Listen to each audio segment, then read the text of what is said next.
Dinner time. Nandito kami ngayon sa Yobab's Cafe and Restaurant, Palipan Road, Dasmariñas, Cavite. Umorder na nga kami ng buffalo wings, garlic parmesan, and Shanghai.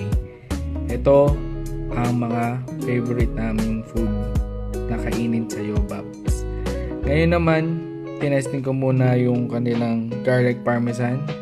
Actually, hindi na to testing. Talagang binabalik-balikan ko talaga dito yung chicken nila. Kasi napakasarap talaga. Talagang pag sinerve sa'yo ay umuusok-usok pa yung chicken. Ito namang Shanghai, pag pumikit ka, parang nasa handaan. Talagang, alam mo yung pagka kumain ka sa handaan, yung ayaw mong tigilan. Tapos meron ka pang dala-dala pa uwi. Ganun kasarap yung Shanghai nila. Itong garlic parmesan, hindi ko alam kung paano nila niluto.